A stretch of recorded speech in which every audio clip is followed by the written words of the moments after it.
ആഗ്രഹമുള്ളവർ കർമ്മത്തോടു കൂടി ചേർത്തും ആണ് ഈ ഒരേ നിഷ്ഠയെ 2 തരത്തിൽ അനുഷ്ഠിക്കുന്നത് എന്ന്. എന്നും നിഷ്ഠയതൊന്നേതാൻ മനോബുദ്ധിയിലാശ്രിതം കർമ്മവാസന വൈരാഗ്യം എന്ന വ്യത്യാസമാമതിൽ. ഈ നിഷ്ഠ 2 എണ്ണാണെന്ന് വിചാരിച്ചു പോകരുത് അർജുന എന്ന് പറയാം. എന്നും നിഷ്ഠയതൊന്നേതാൻ മനോബുദ്ധിയിൽ ആശ്രിതം. ഈ നിഷ്ഠ നിങ്ങൾ ഒരിക്കലും വിചാരിക്കരുത് ഇത് ഭൂമിയിലോ ശരീരത്തിലോ കർമ്മക്ഷേത്രത്തിലോ ആണെന്ന്. നിഷ്ഠ എന്ന് പറയുന്നത് നമ്മുടെ ഉൾവ്യക്തിത്വത്തിലാണ് നിഷ്ഠ. ഉള്ളിൽ എന്തൊക്കെയുണ്ട്? ചിന്തിക്കുന്നതും വികാരപ്പെടുത്തുന്നതും ഭാവാത്മകമായ മനസ്സുണ്ട്.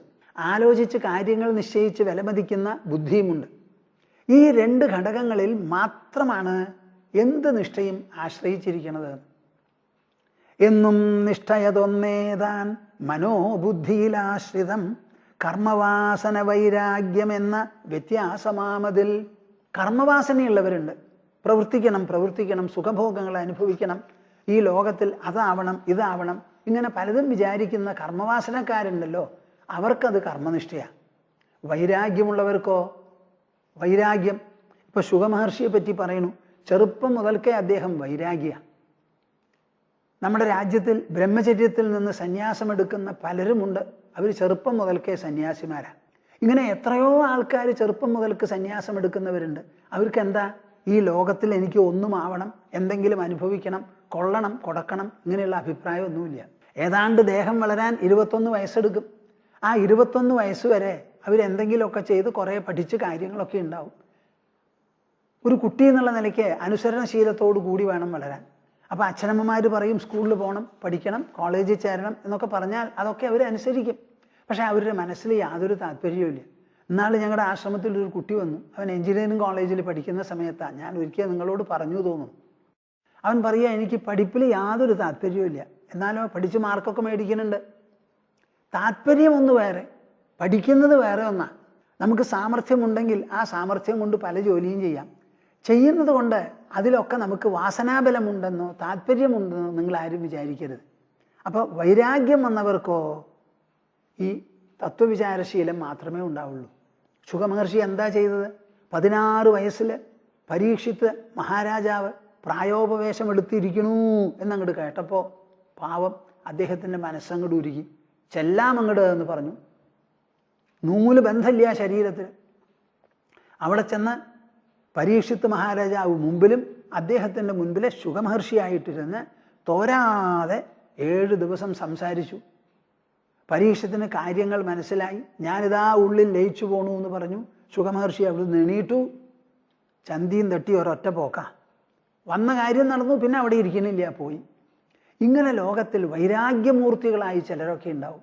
മുഴുവനും വൈരാഗ്യമില്ലെങ്കിൽ 5%, 2% ആയാലും വലിയ കാര്യമാണ്.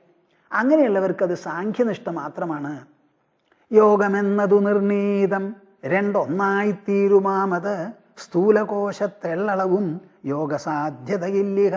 ഇത് ഞാൻ എൻ്റെ പ്രേക്ഷകരെ പറഞ്ഞ് മനസ്സിലാക്കണമെന്ന് വിചാരിക്കുന്നതാണ്. നമ്മളിവിടെ ചർച്ച ചെയ്യുന്നത് യോഗമാണ്. സാഖ്യയോഗം, കർമ്മയോഗം.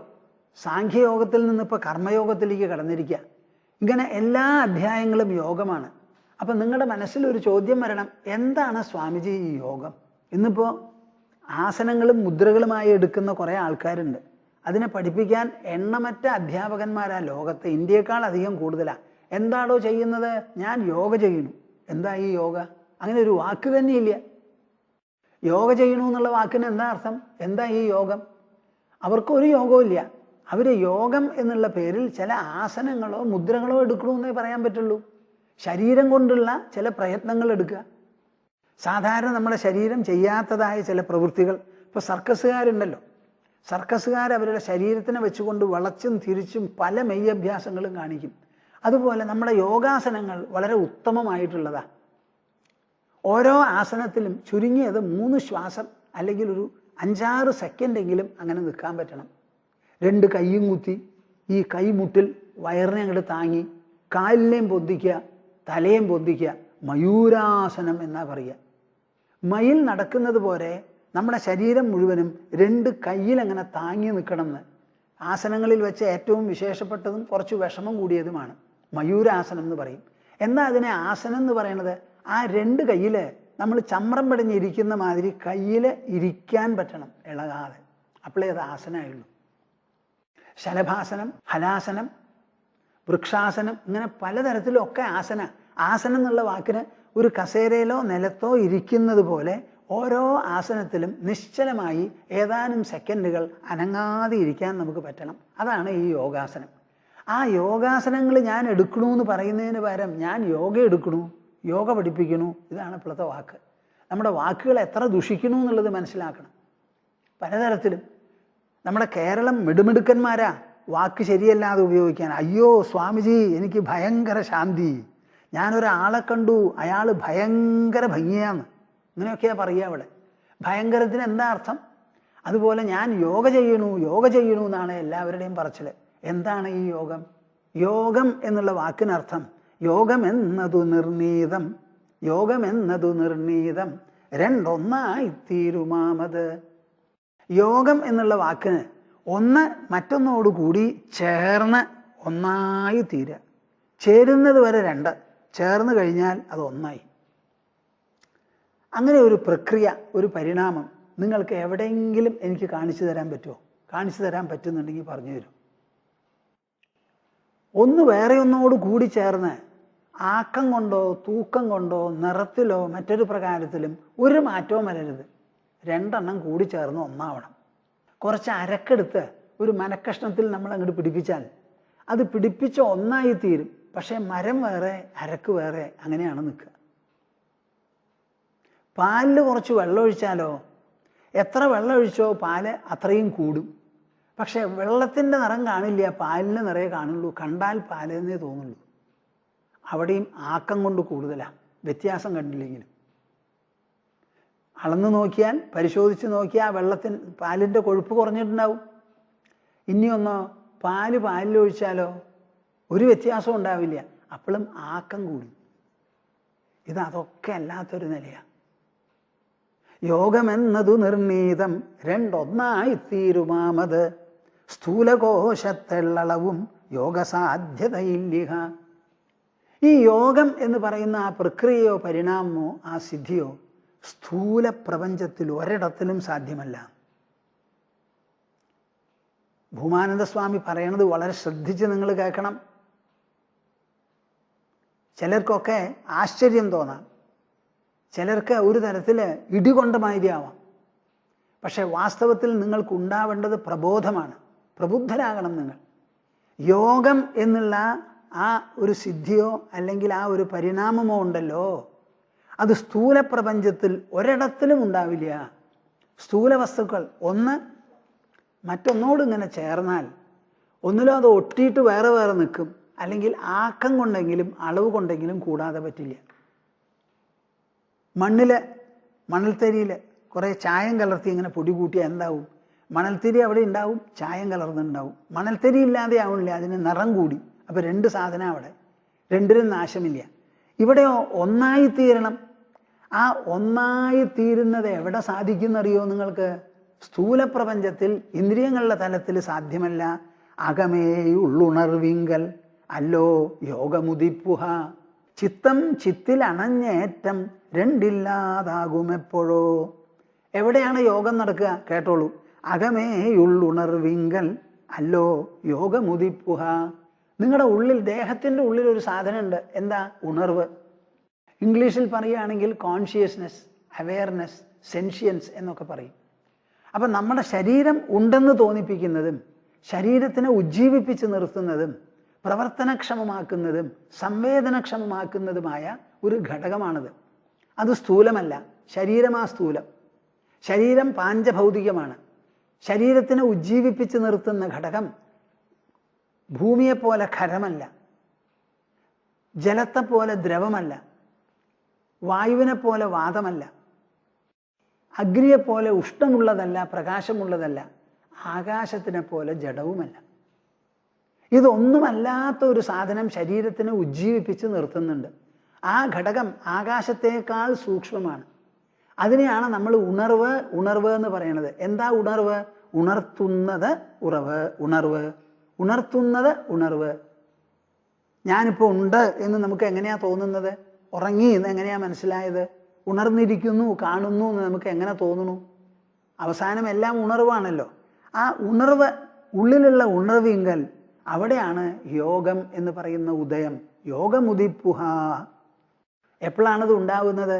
ചിത്തം ചിത്തിലണഞ്ഞേറ്റം. നിങ്ങൾ എൻ്റെ കൂടെ ഉണ്ടോ? മനസ്സിലാക്കുന്നുണ്ടോ? ചിത്തം എന്ന് പറഞ്ഞാൽ മനസ്സ്. എന്താണ് ഈ മനസ്സ്?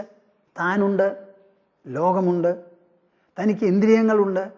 ആ ഇന്ദ്രിയങ്ങളിലൂടെ ലോകവസ്തുക്കളെ കാണുന്നു, കേൾക്കുന്നു. അതിൻ്റെ പ്രതിഫലനം തൻ്റെ ഉള്ളിൽ പതിയുന്നു. ആ പ്രതിഫലനങ്ങളുമായി ഞാൻ സമ്പർക്കം നടത്തുന്നു. ഇങ്ങനെ ലോകത്തെ പ്രതിഫലിച്ചു തരുന്ന ആ പ്രതിഭാസത്തിനാണ് ചിത്തം എന്ന് പേര്. ഈ പ്രതിഫലനം എവിടെ ഉണ്ടാകുന്നുവോ, ഏതുണ്ടാക്കി തീർക്കുന്നുവോ അത് ചിത്തമല്ല.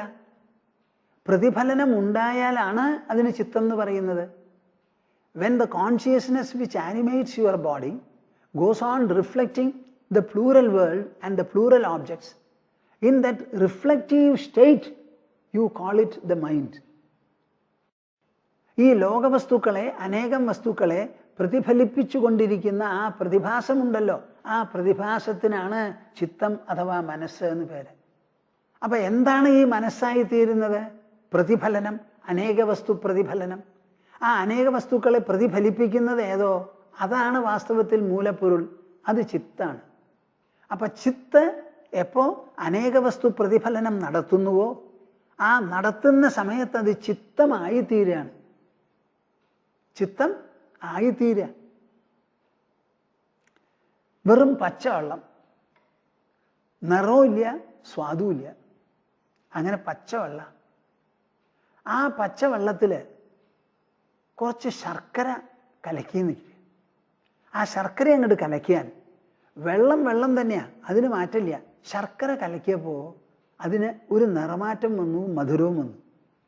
പക്ഷെ ഈ മധുരം വന്നതെന്തിനാ? വെള്ളത്തിനാണ്.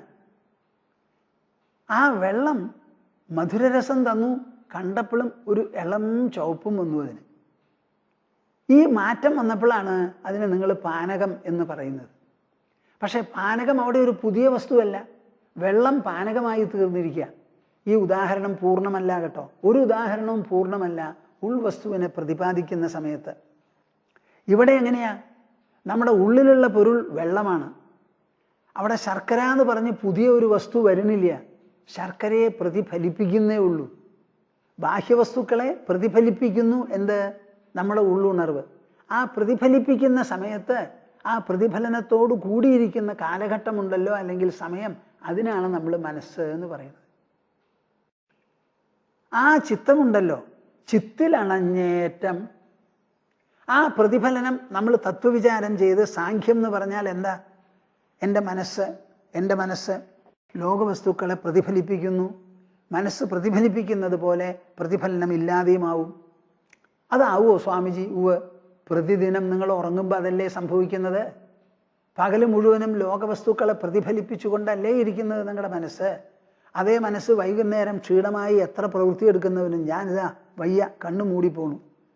എനിക്ക് പല ദിവസവും ഞാൻ കമ്പ്യൂട്ടറിൽ ജോലി ചെയ്തുകൊണ്ടിരുന്നപ്പോൾ കണ്ണു മൂടി പോകുമ്പോഴാണ് ജോലി നിർത്തി പോയി കിടക്കുക. അപ്പം നമ്മൾ പ്രവർത്തിച്ചു കൊണ്ട് തന്നെ ഇരിക്കുമ്പോൾ ശരീരത്തിന് ക്ഷീണം വന്നു, കണ്ണു മൂടി എന്ന് കണ്ടാൽ നമ്മൾ പോയി കിടന്നുറങ്ങണു. ആ ഉറക്കം എങ്ങനെ വരണു?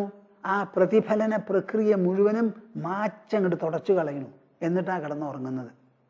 അപ്പം പ്രതിഫലനം നമ്മുടെ ഉള്ളിൽ ഉണ്ടാകുന്നത് പോലെ അതിനെ തുടച്ചു മാറ്റാനും നമ്മുടെ ഉള്ളുണർവിന് സാധിക്കുമെന്ന് നിങ്ങൾക്ക് സമ്മതിക്കാതെ പറ്റില്ല. അങ്ങനെ എല്ലാറ്റിനെയും തുടച്ചു മാറ്റി കിടന്നുറങ്ങി ബോധമില്ലാതെ ഇരിക്കുന്നത് പോലെ ഉണർന്നുകൊണ്ട് തന്നെ നിങ്ങൾ എന്തു വേണം? ഉണർന്നുകൊണ്ട് തന്നെ എന്തു വേണം? സാഖ്യവിചാരത്തിലൂടെ, സാഖ്യാഭ്യാസത്തിലൂടെ ആത്മതത്വത്തെക്കുറിച്ച് മനനം ചെയ്ത് മനന പ്രക്രിയയെ തന്നെ കനം കുറച്ച് അവസാനം ആ പ്രക്രിയ തന്നെ നിശ്ചലമാവും, ഇല്ലാതെയാവും. അങ്ങനെ ഇല്ലാതെയാവുമ്പോൾ ചിത്തത്തിന് എന്ത് സംഭവിച്ചു? എങ്ങനെ പ്രതിഫലനം നടന്നുകൊണ്ടിരുന്നുവോ അങ്ങനെ തന്നെ ആ പ്രതിഫലനം ഇല്ലാതെയാവുന്നു. വാസ്തവത്തിൽ ഈ പ്രതിഫലനം എന്നൊരു വസ്തുപ്രക്രിയ അവിടെ ഉണ്ടെങ്കിൽ അത് ഇല്ലാതെയാവോ? നാസതോ വിദ്യതേ ഭാവോ നാഭാവോ വിദ്യതേ സതഃ. സത്ത് ഒരിക്കലും ഇല്ലാതെയാവില്ല. ഈ വസ്തുപ്രതിഫലനം വാസ്തവത്തിൽ അവിടെ ഉണ്ടെങ്കിൽ അത് എങ്ങനെയാ ഇല്ലാതെയാവുക? അപ്പൊ ഇല്ലാതെ ആവുന്നതിന് വിധേയമാണ് ആ ഉണ്മ. അപ്പൊ ഉണ്മ അനുണ്മയാവാൻ പറ്റില്ല. അപ്പൊ ആ പ്രതിഫലനം ഒരു പ്രതിഭാസം മാത്രമാണ്, വസ്തുനിഷ്ഠമല്ല. അതാണ് അവിടെ പറയുന്നത്. ചിത്തം ചിത്തിലണഞ്ഞേറ്റം രണ്ടില്ലാതാകുമെപ്പോഴോ. മനനപ്രക്രിയ നിന്ന് മനസ്സ് തന്നെ ഇല്ലാതെയായി എവിടെ ഈ പ്രക്രിയ നടന്നുകൊണ്ടിരുന്നോ ആ മൂലപ്പൊരുൾ മാത്രം വെളിപ്പെടുന്ന സമയത്താണ് യോഗം സംഭവിക്കുന്നത്. അവിടെ ഒന്നല്ലേ ഉള്ളൂ. ആ ഒന്നിൽ രണ്ടുണ്ടായത് എങ്ങനെയാ? ആ ഒന്നിൻ്റെ തന്നെ ഒരു പ്രതിഭാസമാണ് ആ രണ്ടാമത്തെ ഒരു വസ്തു എന്ന് പറയുന്നത്. അതില്ലാതെയായി ഒന്ന് മാത്രമായി തീരുന്ന ആ വിശേഷപ്പെട്ടതാണ് യോഗം. അപ്പൊ യോഗം, യോഗസാധന എന്ന് പറയുന്നുണ്ടല്ലോ, ഇത് വാസ്തവത്തിൽ മനസ്സിലും ബുദ്ധിയിലും നടത്തേണ്ടതാണ്. അതിനെ സഹായിക്കാൻ വേണ്ടി നമുക്ക് യോഗാസനങ്ങളോ യോഗമുദ്രകളോ ഒക്കെ എടുക്കാം. ശരീരത്തിലാവുമ്പോൾ കാണിച്ചു കൊടുക്കാം. കാണിച്ചു കണ്ട് അതേമാതിരി നമുക്ക് അത് കോപ്പി ചെയ്യാം, ആവർത്തിക്കാം. ഈ ഉള്ളിലുള്ളത് കാണിച്ചു കൊടുക്കാനോ ആവർത്തിക്കാനോ പറ്റില്ല, പറഞ്ഞ് മനസ്സിലാക്കാനേ പറ്റുള്ളൂ. ശരിയായിട്ടുള്ള യോഗം കാണിച്ചു കൊടുക്കേണ്ടതല്ല, ശരിയായിട്ടുള്ള യോഗം പറഞ്ഞ് മനസ്സിലാക്കേണ്ടതാണ്. പറഞ്ഞ് മനസ്സിലാക്കി അനുഷ്ഠിപ്പിക്കേണ്ടതാണ് ശരിയായ യോഗം. അതേ കൂടി കടന്നേറ്റം മുറ്റിയിടും യോഗചിദ്ഘനം ഒന്നു രണ്ടീ ഭ്രമം ഭേദം ഇല്ലാഞ്ഞുൾപൂകു സന്തതം. അതേ കൂടി കടന്നേറ്റം മുറ്റിയിടും യോഗചിദ്ഘനം. ഇങ്ങനെ ഈ പ്രക്രിയ ഉണ്ടല്ലോ, മനനം എന്ന് പറയുന്ന പ്രക്രിയ, ആ പ്രക്രിയ ശാന്തമായി, കനം കുറഞ്ഞ് ശാന്തമായി ഇല്ലാതെയായി നമ്മുടെ മൂലപ്പൊരുളിൽ എത്തിച്ചേരുക. ഈ മനനപ്രക്രിയ തന്നെ കനം കുറഞ്ഞ് അതിൻ്റെ വേഗത കുറഞ്ഞ് അവസാനം അത് ഇല്ലാതെയായി ഒന്നായി തീരുന്നുണ്ടല്ലോ. അതങ്ങടെ ഒന്നായി തീർന്നു കഴിഞ്ഞാൽ പിന്നെ മനസ്സിലോ മനനപ്രക്രിയയോ നടക്കുന്ന സമയത്ത് നിങ്ങൾക്കത് വേറെയാണെന്നുള്ളൊരു തോന്നലുണ്ടാവില്ല. അതാണ് പറയുന്നത് ഇവിടെ. ഒന്നു രണ്ട് ഈ ഭ്രമം ഭേദമില്ലാതെ ഉൾപൂകു സന്തതം. ഒന്ന് രണ്ട് എന്നുള്ള വിചാരം പിന്നെ ഉണ്ടാവില്ല. എവിടെയാ ഈ പ്രതിഫലനം? ചിത്തിൽ.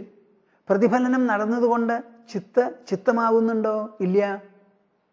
നിങ്ങൾ എണീറ്റിരുന്നു, 16-17 മണിക്കൂർ എഴുന്നേറ്റ് ജാഗ്രത അവസ്ഥയിൽ കഴിച്ചുകൂട്ടി, എന്നിട്ട് നിങ്ങൾ കിടന്നുറങ്ങുന്നുണ്ടെങ്കിൽ ഈ ജാഗ്രതയിൽ കഴിഞ്ഞുകൂടിയതിൻ്റെ എന്തെങ്കിലും ഒരു കോട്ടമോ കുറവോ നിങ്ങൾക്കുണ്ടെങ്കിൽ ഇന്നലെ ഉറങ്ങിയ മാതിരി ഇന്ന് ഉറങ്ങാൻ പറ്റുമോ?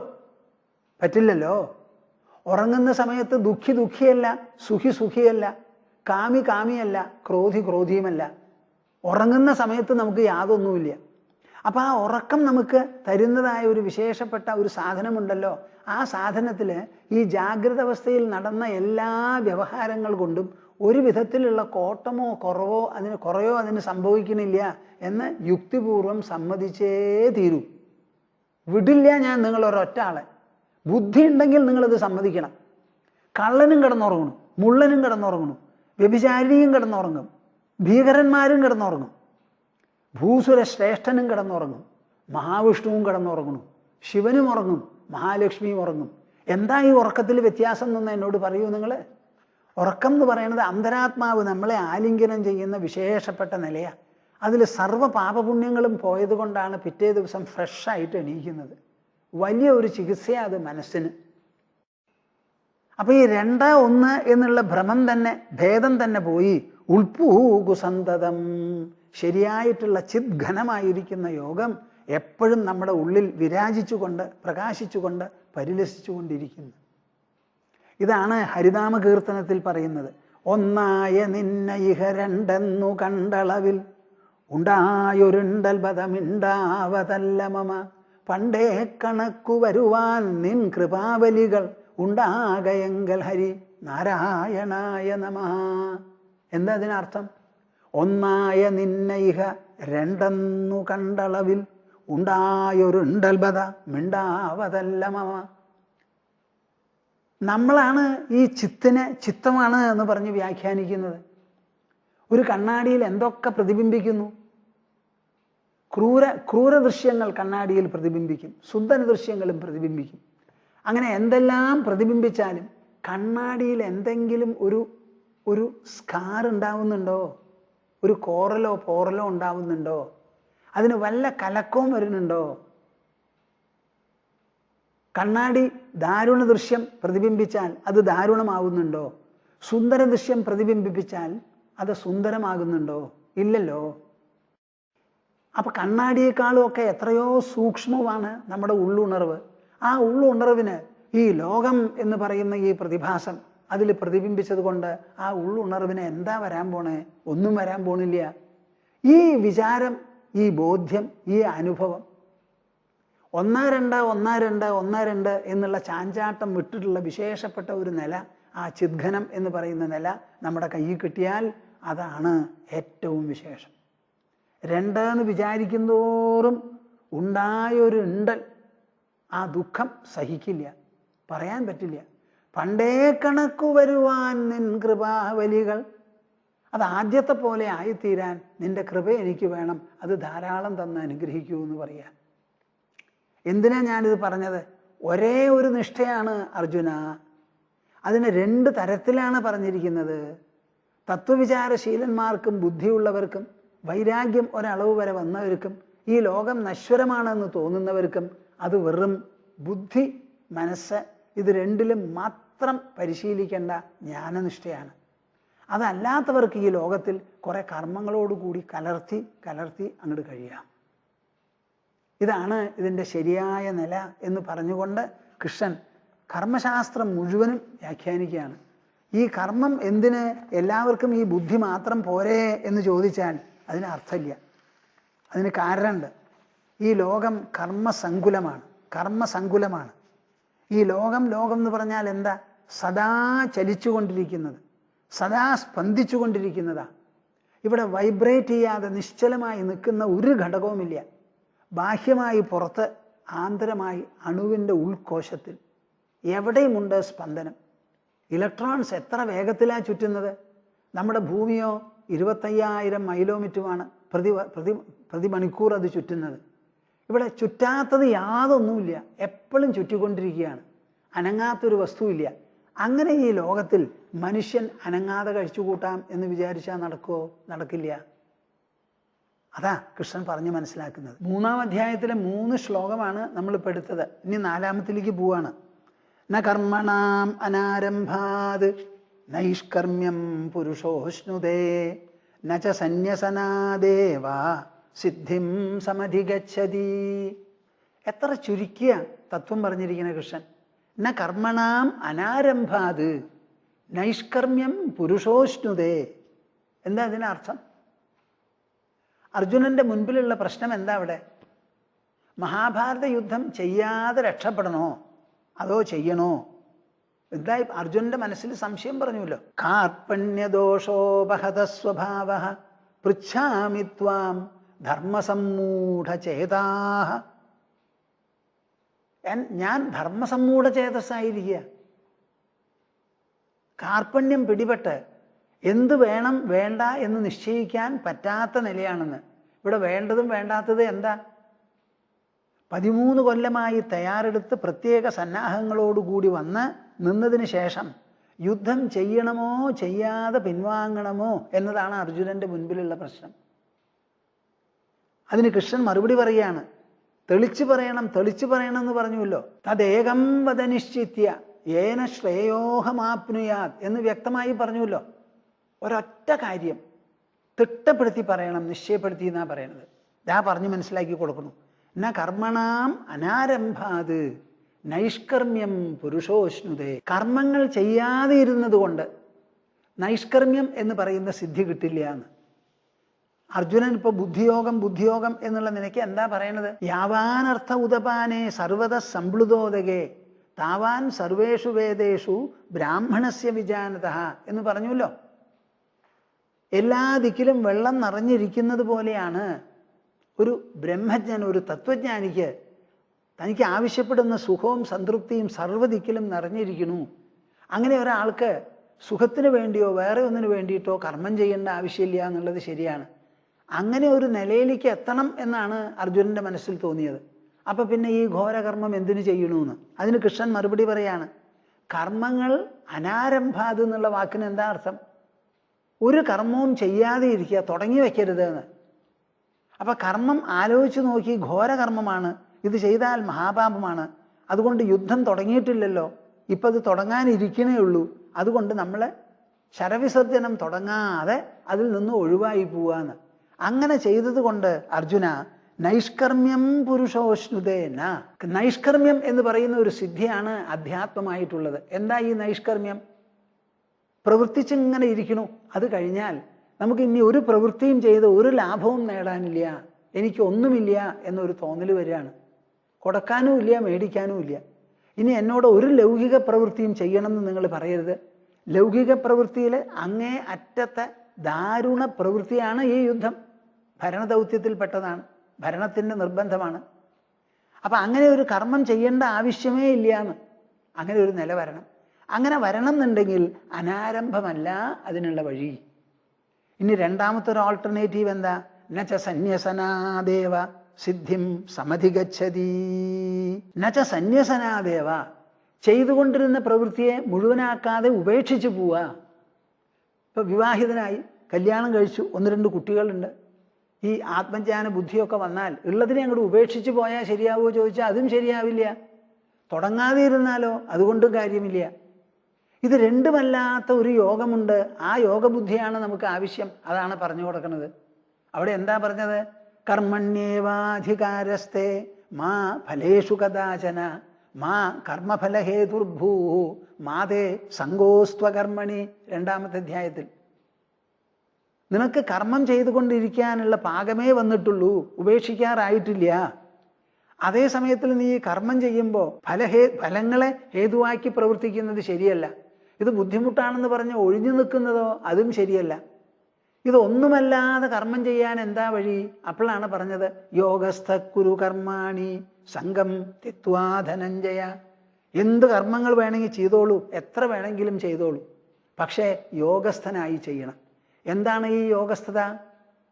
സിദ്ധ്യോ സമോ ഭൂത്വ. ചെയ്യുന്ന കർമ്മങ്ങൾ സിദ്ധമായാലും അല്ല അസിദ്ധമായാലും ഒരു തരത്തിലുള്ള കോട്ടമോ കുറവോ നമുക്ക് തോന്നരുത് എന്ന്.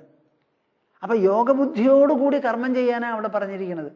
നമുക്ക് ഈ നേട്ടം നൈഷ്കർമ്മ്യം ഉണ്ടാവേണ്ടത് എവിടെയാ? ശരീരത്തിലല്ല, ഐന്ദ്രിയ തലത്തിലല്ല, മനസ്സിലും ബുദ്ധിയിലുമാണ് ഈ നൈഷ്കർമ്മ്യം എന്ന് പറയുന്ന സിദ്ധി വരേണ്ടത്. അതിന് കർമ്മങ്ങൾ ചെയ്യാതെ തുടങ്ങി വയ്ക്കേ വേണ്ട, അതിൽ ഇടപെടേ വേണ്ട എന്ന് പറയുന്നതോ അല്ല ചെയ്തുകൊണ്ടിരിക്കുന്ന പ്രവൃത്തിയെ ഉപേക്ഷിക്കുന്നതോ രണ്ടും ശരിയല്ല. നൈഷ്കർമ്മ്യം എന്ന് പറഞ്ഞാൽ എന്താ? നൈഷ്കർമ്മ്യ ലക്ഷണാം ജ്ഞാനയോഗേന നിഷ്ഠാം. ജ്ഞാനയോഗം കൊണ്ട് നമുക്ക് ഉണ്ടാവാൻ പോകുന്നത് നൈഷ്കർമ്മ്യം. ആത്മജ്ഞാനം കരഗതമായി സാധിച്ചു, നമുക്ക് നല്ല സന്തോഷം, ആത്മാഹ്ലാദം, ആ ഉൾതൃപ്തിയൊക്കെ വന്നാൽ പിന്നെ ഈ ലോകത്തിൽ ഒന്നും ചെയ്യണ്ട, ഇതിൻ്റെ വയ്യാവലിക്കൊന്നും പോണ്ടാന്ന് മനസ്സിൽ തോന്നി തുടങ്ങും. അങ്ങനെ ഒരു നിലയാണ് നൈഷ്കർമ്മ്യം എന്ന് പറയുന്നത്. ആ നൈഷ്കർമ്മ്യം കിട്ടാൻ വേണ്ടി അനാരംഭം കർമ്മങ്ങൾ തുടങ്ങാതെ ഇരുന്നത് കൊണ്ട് കിട്ടില്ല, ചെയ്തുകൊണ്ടിരുന്ന കർമ്മങ്ങളെ ഉപേക്ഷിച്ചാലും കിട്ടില്ല. അപ്പോൾ വേറെ എന്തോ ഒന്നുണ്ട് എന്ന് പറഞ്ഞ് ആ തത്വസിദ്ധാന്തം പിന്നെയും പിന്നെയും വിവരിച്ച് പറയുകയാണല്ലോ. ഈ 3-ാം അധ്യായത്തിന് പേര് കർമ്മയോഗം എന്നാണ്. അപ്പം എന്തെല്ലാം കാരണത്താൽ കർമ്മം ചെയ്യണം, ചെയ്യേണ്ടിയിരിക്കുന്നു, അനിവാര്യം, അത് ഉപേക്ഷിക്കാൻ പറ്റില്ല, അതൊക്കെയാണ് കൃഷ്ണൻ ഇവിടെ പറഞ്ഞ് മനസ്സിലാക്കുന്നത്. അതിൻ്റെ മൂലമായിട്ടാണ് ഈ സംസാരിക്കുന്നത് മുഴുവനും. ന കർമ്മണാം അനാരംഭാത് നൈഷ്കർമ്മ്യം പുരുഷോഷ്ണുതേ നച സന്യസനാദേവ സിദ്ധിം സമധിഗച്ഛതി. അപ്പൊ സന്യസിച്ചത് കൊണ്ട് സിദ്ധി നമുക്ക് വരാൻ പോകുന്നില്ല, അധ്യാത്മസിദ്ധി. ഈ നൈഷ്കർമ്മ്യം എന്നുള്ള ഒരു കോൺസെപ്റ്റ് ഉണ്ടല്ലോ, ഒരു പ്രത്യയം, ഒരു ആദർശം, അത് നിങ്ങൾ വിചാരിക്കരുത് ഭഗവത്ഗീതയിലും വേദാന്തത്തിലും മാത്രമേ ഉള്ളൂ എന്ന്. നമ്മുടെ ശ്രീമദ് ഭാഗവതമാണ് ഏറ്റവും വിശേഷപ്പെട്ട ആധികാരികമായ ഭക്തിഗ്രന്ഥം. അതിൻ്റെ 12-ാം സ്കന്ധത്തിൽ 13-ാമത്തെ അധ്യായത്തിൽ 18-ാം ശ്ലോകത്തിൽ ഭാഗവതത്തിൽ തന്നെ വിവരിക്കുന്ന ഒരു ശ്ലോകമുണ്ട്, എല്ലാവരും മനസ്സിലാക്കി വെക്കേണ്ടതാ.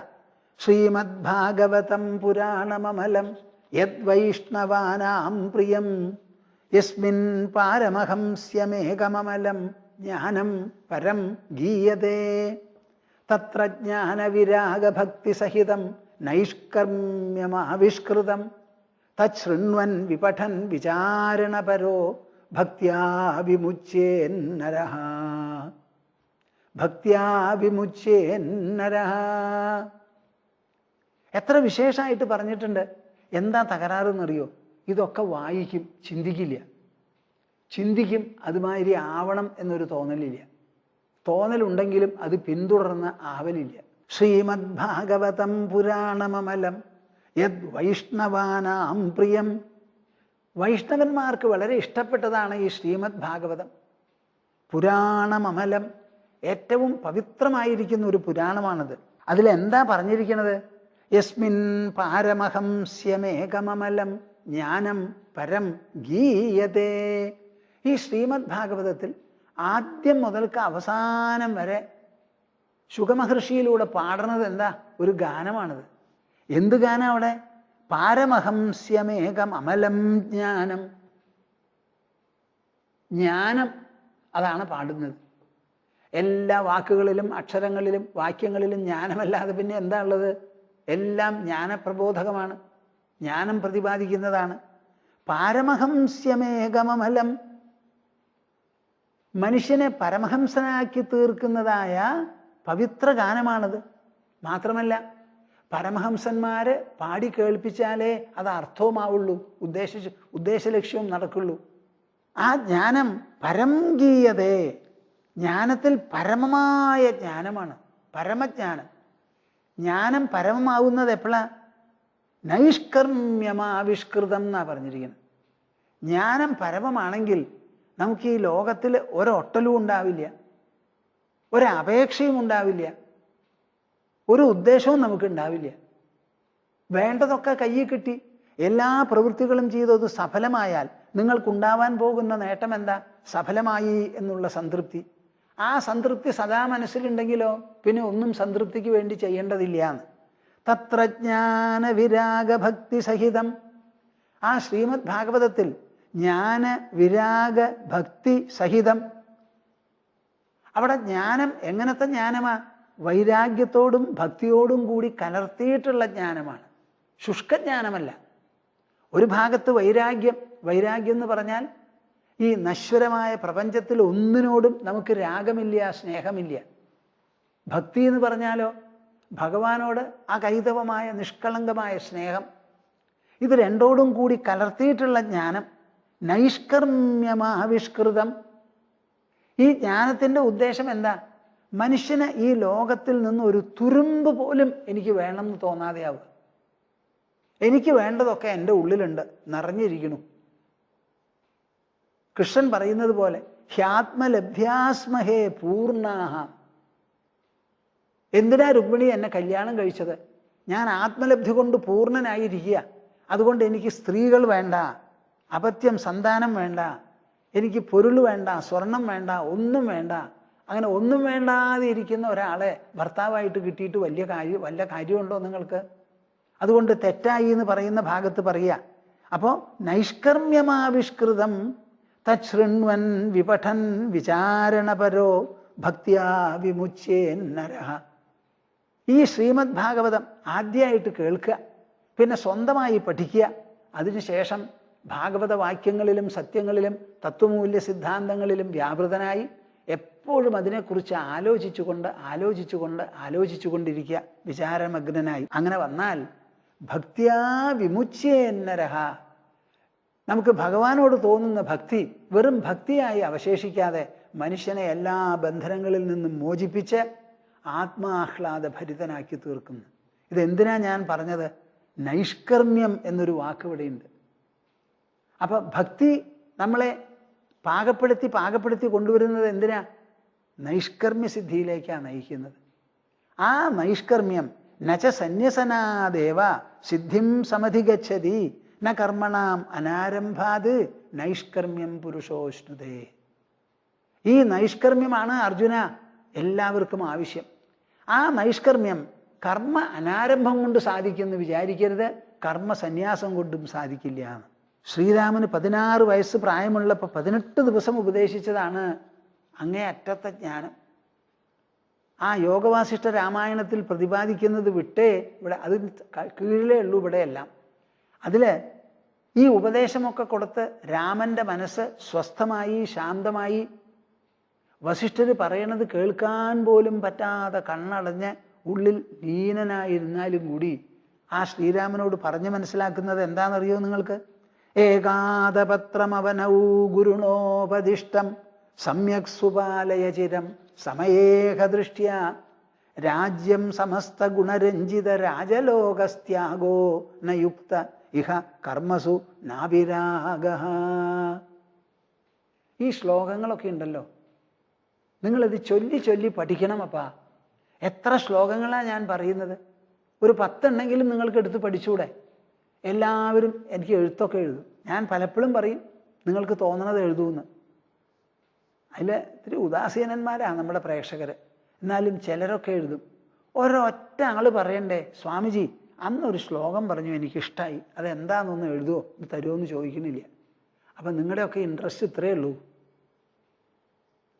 പറയണു, വലിയ ബുദ്ധിമുട്ടൊന്നുമില്ല. നമ്മുടെ TV സ്ക്രീൻ ഓൺ ചെയ്താൽ അങ്ങനെ കേൾക്കാമല്ലോ, ആയിക്കോട്ടെ. അത് നമ്മുടെ ടെക്നോളജിയുടെ മഹിമ. ഏതായാലും എൻ്റെ കയ്യിൽ TV ഉണ്ട്. അപ്പോൾ പിന്നെ ഒന്ന് ഓൺ ചെയ്ത് വെച്ച് കളയാം. വലിയ ചിലവൊന്നുമില്ലല്ലോ, ഇലക്ട്രിസിറ്റിക്കുള്ള ചിലവല്ലേ വരുള്ളൂ. ഇതാണ് നിങ്ങളുടെ മനസ്സിലുള്ള വിചാരം. ഒരാളെങ്കിലും ഇത്ര അധികം സുഭാഷിതങ്ങളും ശ്ലോകങ്ങളും പറയുന്നുണ്ടല്ലോ, അത് വളരെ ഇഷ്ടമായി സ്വാമിജി, ആ ശ്ലോകം എന്താ, ഈ ശ്ലോകം എന്താ എന്ന് പറഞ്ഞ് ചോദിക്കുന്നവരൊരൊറ്റ ആളില്ല. ഇതാണ് കേരളത്തിലുള്ള കേരളീയ സദസ്സിൻ്റെ മഹിമ. അത് ഞാനിവിടെ ഒരു 2 കൊല്ലക്കാലം തത്വപ്രവചനം നടത്തി 14-21 ദിവസം വീതം തിരുവനന്തപുരം വരെ തൃച്ചംബരം വരെ നടന്നു. എല്ലാവരും കേൾക്കും. ഒരൊറ്റ ആള് അവിടുന്ന് അങ്ങട് ഇനി എന്താ, എനിക്കൊരു സാധന ചെയ്യണമെന്നുണ്ട്, എന്താ ഏതാന്ന് ചോദിക്കുന്നവരില്ല. ഇവിടെയുള്ള സദസ്സ് മുഴുവനും ക്ഷേത്രത്തിൽ പോയി പ്രസാദം മേടിച്ച് തൊഴുത് പുഷ്പാഞ്ജലിയും കഴിച്ചാൽ തൃപ്തിപ്പെടുന്നവരാ കേരളീയർ. ഇതാണ് എനിക്ക് തോന്നുന്നത്.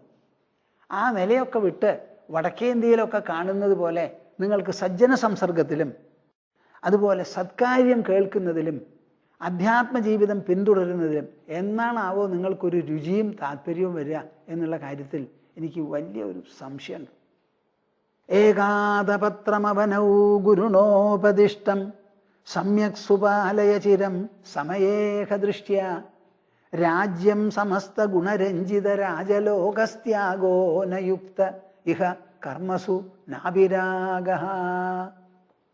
ഈ ശ്ലോകം ഉണ്ടല്ലോ, ഇത് വേണ്ടതുപോലെ വായിച്ച് പഠിക്കുന്നവന് വേറെ ഒരു സാധനയും വേണ്ട.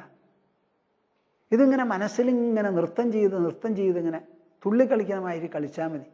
ആ കളിക്കുന്നത് തന്നെയാണ് സാധന.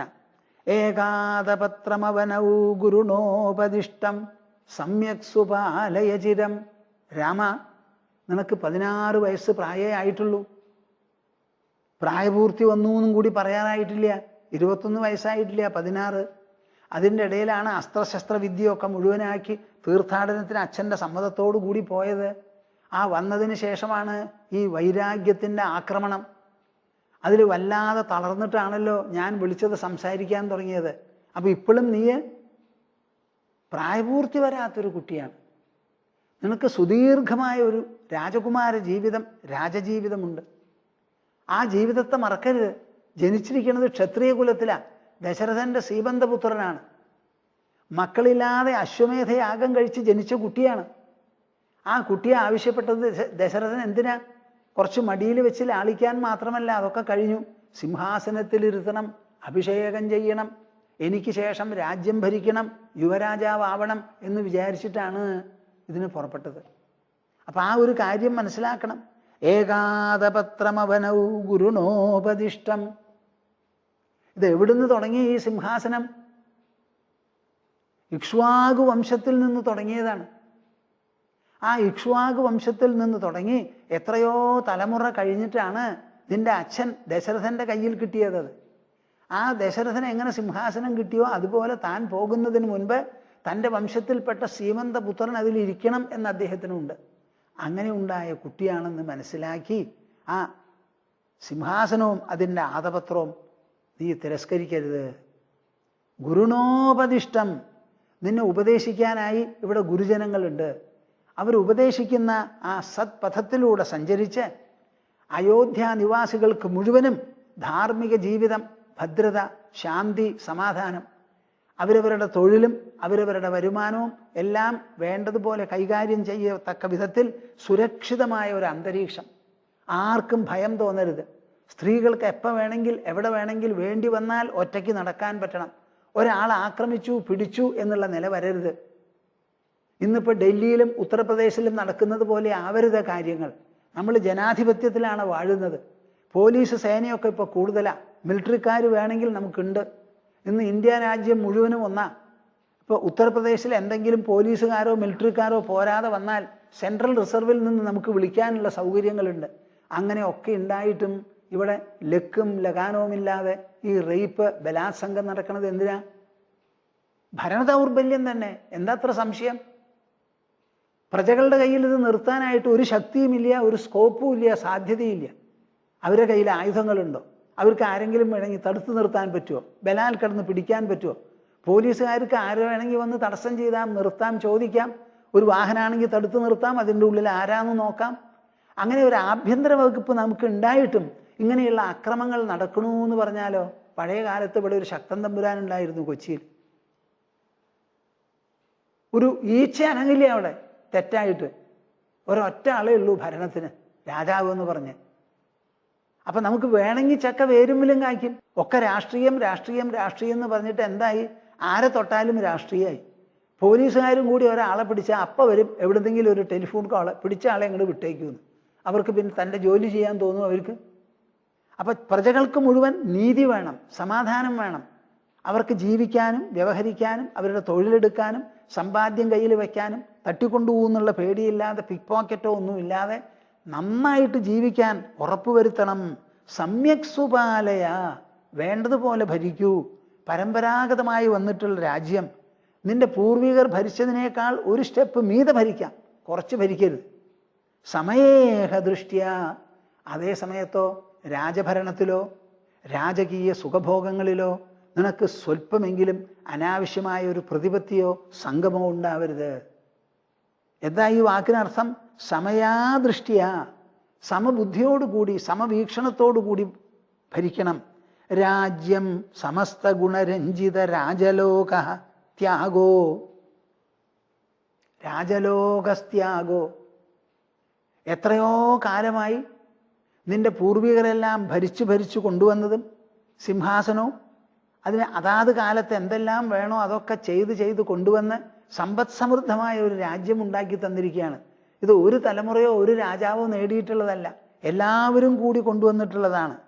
അയോധ്യ സിംഹാസനത്തിനും അയോധ്യ രാജധാനിക്കുമുള്ള മോടി മഹിമകളെല്ലാം എത്രയോ കാലമായി കുറേശ്ശെയായി നിർമ്മിച്ച് ഒരുക്കുകൂട്ടി വന്നിട്ടുള്ളതാണ്. അങ്ങനെയുള്ള ഒരു രാജ്യമുണ്ടല്ലോ, അത് ഭരിക്കാനുള്ള ഒരു അധികാരം പാരമ്പര്യം പ്രകാരം നിനക്ക് കിട്ടുന്നത്. ത്യാഗോന യുക്ത, അതിനെ ഉപേക്ഷിക്കരുതേ. ഇഹ കർമ്മസുനാഭിരാഗ. നിങ്ങൾ കേൾക്കുന്നുണ്ടോ പറയുന്നത്? സമയേഹ ദൃഷ്ടിയ എന്നൊരു വാക്കാണ് ഇവിടെ ഉപയോഗിച്ചിരിക്കുന്നത്. സമമായ ബുദ്ധിയോടുകൂടി. എന്തിലാ ഈ സമത്വം? ഇത് ഉപേക്ഷിക്കാൻ നിനക്ക് തോന്നരുത്. അതേ സമയത്തോ ഇതില് അമിതമായ സ്നേഹവും നിനക്കുണ്ടാവരുത്. അമിത സ്നേഹവും പാടില്ല, അമിത വെറുപ്പും പാടില്ല. ഇത് രണ്ടുമില്ലാതെ ആ സമത്വ യോഗത്തോടുകൂടി സമത്വ ബുദ്ധിയോടുകൂടി നീ രാജ്യം ഭരിക്കണം എന്നാ പറയുന്നത്. ഭരിക്കണ്ടെന്നല്ല. നിങ്ങളെല്ലാവരും വിചാരിക്കും ഈ ജ്ഞാനമൊക്കെ പറഞ്ഞു കൊടുത്തു, ഇനി രാമനൊന്നും കിട്ടേണ്ടതില്ല, കൊടുക്കേണ്ടതില്ല. വസിഷ്ഠർ ഉപദേശിക്കുന്ന സമയത്ത് തന്നെ കണ്ണടച്ച് ഉള്ളിൽ ലീനനായി ആത്മതൃപ്തി കൈവന്നു. അതിൻ്റെ പേരിൽ ഇനി ഞാൻ പോവാണ് കാട്ടിലേക്ക് എന്ന് പറഞ്ഞ് പോവല്ല. ഈ രാജ്യം ഭരിക്കാൻ നമുക്ക് ഇങ്ങനെയുള്ള ജ്ഞാനികളെയാണ് ആവശ്യം. ആശയുള്ളവരെയല്ല നമുക്ക് വേണ്ടത്. നമ്മുടെ പ്രജകൾക്ക് വേണ്ടി അവരുടെ ക്ഷേമത്തിന് വേണ്ടി ഞാൻ ഭരിക്കണു, എനിക്കായിട്ട് ഒന്നും തന്നെ കിട്ടാനില്ല, ഞാൻ പ്രധാനമന്ത്രി, മന്ത്രി, ഗവർണർ, പ്രസിഡന്റ് ആണെങ്കിൽ അത് ജനങ്ങളുടെ ഹിതം കൊണ്ടായി തീർന്നിട്ടുള്ളതാണ്. പ്രജകളില്ലാതെ എനിക്ക് നിൽപ്പില്ല, അവരുടെ ക്ഷേമമല്ലാതെ എനിക്കൊരു ലക്ഷ്യമില്ല. ഞാൻ എന്ന് പറഞ്ഞാൽ പ്രജാക്ഷേമമാണ് എന്നുള്ള ആ ഇംപേഴ്സണൽ അമൂർത്തമായിരിക്കുന്ന ഒരു രാജ്യസ്നേഹം, പ്രജാസ്നേഹം നമുക്ക് വേണം. തന്നെ പ്രജകളിൽ നിന്നോ പ്രജാക്ഷേമത്തിൽ നിന്നോ വേറെടുത്തി കാണരുത്. അങ്ങനെ കാണുന്ന തത്വജ്ഞാനികളാണ് നമുക്ക് ഈ ഭരണക്കസേരകളും എല്ലാം തന്നെ അലങ്കരിക്കേണ്ടത്. അത് മുഴുവനുമില്ലെങ്കിലും കുറച്ചെങ്കിലും ഈ ജ്ഞാനം നമുക്ക് വേണം. ഏകാദപത്രമവനൗ ഗുരുണോപദിഷ്ടം സമ്യക് സുപാലയ ചിരം സമയേഹ ദൃഷ്ട്യ രാജ്യം സമസ്ത ഗുണരഞ്ജിത രാജലോകസ്ത്യാഗോ നയുക്ത ഇഹ കർമ്മസു നാഭിരാഗ. ഇവിടെ വസിഷ്ഠൻ പറയണത് എന്താ? കർമ്മരാഹിത്യമല്ല, കർമ്മരാഹിത്യമല്ല, കർമ്മം വിട്ടിരിക്കാനല്ല പറയുന്നത്. കർത്തൃത്വം എന്നുള്ള ഭാവം വിട്ട് ശുദ്ധ മനസ്സോടുകൂടി പ്രജകൾക്ക് വേണ്ടി ജീവിക്കുക. കർമ്മരാഹിത്യമല്ല, കർത്തൃത്വ രാഹിത്യമാണ് നമുക്കിവിടെ ആവശ്യം. നഹി കശ്ചിക്ഷണമപി ജാതുതിഷ്ഠത്യകർമ്മകൃത് കാര്യതേ ഹ്യവശകർമ്മ സർവഃ പ്രതിജൈർഗുണൈ. ഈ ഒരു ശ്ലോകം വളരെ വിശേഷപ്പെട്ടതാണ്. നിങ്ങൾ ആരും ചിന്തിക്കുന്നില്ല, ഞാൻ എന്തിനു എഴുന്നേൽക്കുന്നു കാലത്ത്, വൈകുന്നേരം എന്തിനു കിടന്നുറങ്ങണു, എനിക്ക് മക്കളും കുട്ടികളും വേണമെന്നൊക്കെ തോന്നണത് എന്തിനാ, അവർക്ക് വേണ്ടി ഞാൻ എന്തിനു അധ്വാനിക്കണു, എന്തിനു ഉദ്യോഗം ഭരിക്കണു, ഈ ചോദ്യങ്ങളൊക്കെ നിങ്ങൾ ചോദിക്കേണ്ടതാണ്. ഞാൻ ചെയ്യണു, ഞാൻ ചെയ്യണു, ഞാൻ ചെയ്തു, അവിടുന്ന് അങ്ങോട്ടുള്ള വിചാരമേ നിങ്ങൾക്കുള്ളൂ. ഞാൻ എന്തുകൊണ്ട് ചെയ്യണു, ആര് അല്ലെങ്കിൽ എന്ത് എന്നെ കൊണ്ട് ചെയ്യിപ്പിക്കണു എന്നുള്ള ആ കോസൽ തിങ്കിങ്, ആ കാരണചിന്ത നിങ്ങൾക്കില്ല. അതാണ് കുഴപ്പം. നഹി കശ്ചിക്ഷണമപി ജാതുതിഷ്ഠത്യകർമ്മകൃത് കാര്യതേ ഹ്യവശകർമ്മ സർവഃ പ്രകൃതിജൈർഗുണൈ. അന്തിമ പ്രസ്താവനയാണ്, ആബ്സല്യൂട്ട്. എത്ര കാലത്തെ റിസർച്ച് കൊണ്ട് ആശയം തെളിഞ്ഞിട്ടാണ് ഈ വക പ്രസ്താവനകൾ ഇറക്കാൻ ഭാരതത്തിലുള്ള മനുഷ്യർക്ക് സാധിച്ചത്? ഞാൻ പറഞ്ഞു, കൃഷ്ണൻ ആദ്യമായി പറയുന്നതല്ല ഇത്. ഈ തത്വങ്ങളൊക്കെ കൃഷ്ണന് മുമ്പേ കണ്ടുപിടിച്ചു വച്ചിട്ടുള്ളതാണ്. തത്വദർശികളെ ഉദ്ധരിച്ചുകൊണ്ടാണല്ലോ അദ്ദേഹം നാസതോ വിദ്യതേ ഭാവോ നാഭാവോ വിദ്യതേ സദാ എന്ന് സാഖ്യം അവതരിപ്പിക്കുന്ന സമയത്ത് ആദ്യമേ പറഞ്ഞത്. അപ്പൊ ഈ ചിന്താഗതി വേദകാലം, അനാദിയായ വേദകാലം മുതൽക്ക് ഇവിടെ ഉള്ളതാണ്. നഹി കശ്ചിക്ഷണമപി, കശ്ചിത് ക്ഷണമപി, ഒരു ക്ഷണം പോലും നഹി ഇല്ല. എന്തില്ല? ജാതുതിഷ്ഠത്യ അകർമ്മകൃത്. ഒരൊറ്റ ആൾക്കും കർമ്മം ചെയ്യാതെ ഒരു നിമിഷം പോലും, ഒരു ക്ഷണം പോലും ഇരിക്കാൻ ഇവിടെ സാധ്യമല്ല. നിങ്ങൾ മിണ്ടാതെ ഒരു സ്ഥലത്ത് ഇരുന്ന് നോക്കൂ. നിങ്ങളുടെ ശരീരവും മിണ്ടാതെ ഇരുന്നാൽ നമുക്ക് കൊണ്ടുപോവാം ശ്മശാനത്തിലേക്ക്. നിങ്ങൾ മിണ്ടാതെ ഇങ്ങനെ ഇരിക്കുമ്പോൾ എന്തൊക്കെ ഉണ്ടാവണു? ശ്വാസകോശം ഇങ്ങനെ ചുങ്ങി വീർക്കണു, രക്തം ഇങ്ങനെ സഞ്ചരിക്കണു, ചൂടിങ്ങനെ വിസർജിച്ചു കൊണ്ടിരിക്കണു, മസ്തിഷ്കത്തിൽ ധാരാളം ചലനമുണ്ട്. നിങ്ങളുടെ മനസ്സ് ചിന്തിക്കുകയാണെങ്കിൽ അതുണ്ട്, ബുദ്ധി ആലോചിക്കുകയാണെങ്കിൽ അതുണ്ട്. നിങ്ങൾ മിണ്ടാണ്ടിരിക്കുക, നിങ്ങളുടെ കൈകാല അനങ്ങണില്ല, ഒരു സ്ഥലത്തുനിന്ന് വേറൊരു സ്ഥലത്തേക്ക് നീങ്ങണില്ല.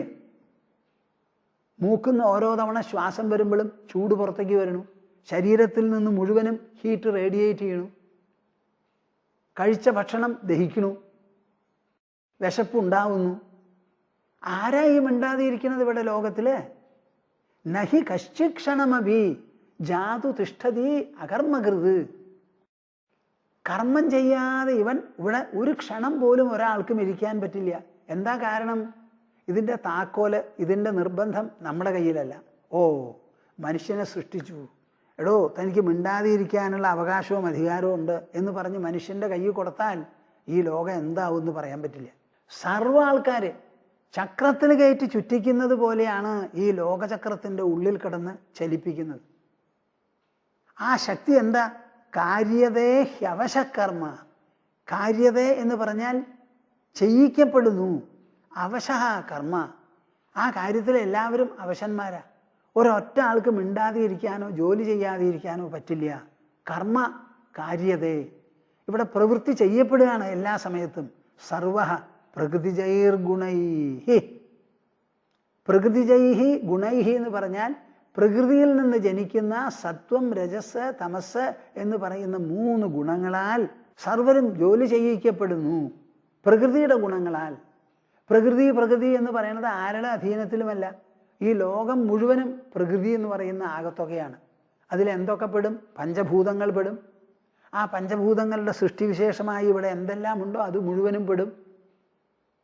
പറഞ്ഞു പോകുമ്പോൾ അവിടെ പറയുന്നുണ്ട്, സൂര്യൻ ചുടുന്നതും പ്രകാശിക്കുന്നതും ഞാൻ മൂലമാണ് എന്നൊക്കെ പറയുന്ന ഭാഗങ്ങളുണ്ട് അവിടെ.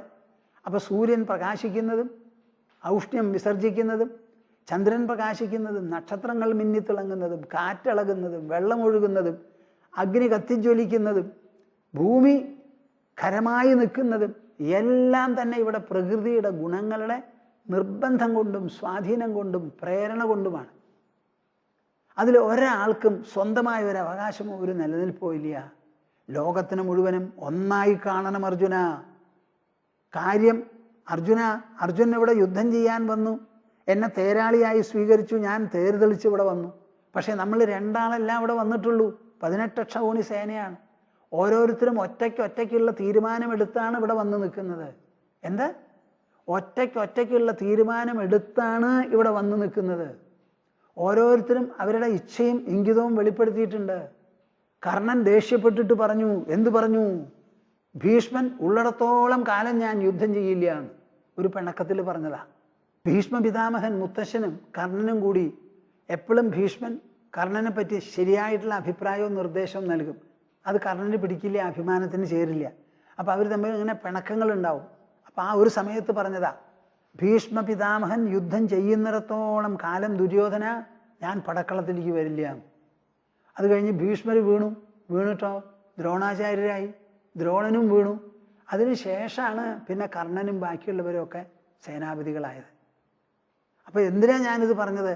ഓരോരുത്തരും സ്വഹിതം മുൻനിർത്തിക്കൊണ്ട് തന്നെയാണ് എല്ലാ പ്രവൃത്തികളും ചെയ്യുന്നത്. അവരവരുടെ പ്രതിജ്ഞ, അവരവരുടെ നിർബന്ധം, അവരവരുടെ നിശ്ചയം. ഭീഷ്മൻ എന്ത് ചെയ്തു? എൻ്റെ മുൻപിൽ ആണും പെണ്ണും കെട്ട ഒരാൾ വന്നു നിന്നാൽ ഞാൻ അമ്പും വില്ലും താഴ്ത്തു വയ്ക്കുന്ന അദ്ദേഹത്തിൻ്റെ സ്വന്തം പ്രതിജ്ഞയാണ്. എന്നിട്ടാണ് ശിഖണ്ഡി മുമ്പിൽ നിന്ന് അർജുനൻ പിന്നിൽ നിന്ന് യുദ്ധം ചെയ്തത്. അപ്പോൾ ഓരോരുത്തരും അവരുടെ ഇഷ്ടത്തിനും ഇച്ഛയ്ക്കും അനുസരിച്ചാണ് ഇവിടെ വന്നിരിക്കുന്നത്. അങ്ങനെ എല്ലാവരെ കൊണ്ടും യുദ്ധം ചെയ്യിപ്പിക്കുന്ന ഒരു പ്രകൃതി വിശേഷം ഓരോരുത്തരിലും ഒറ്റയ്ക്ക് അതിൻ്റെ സ്വാധീനം ചെലുത്തുന്നു.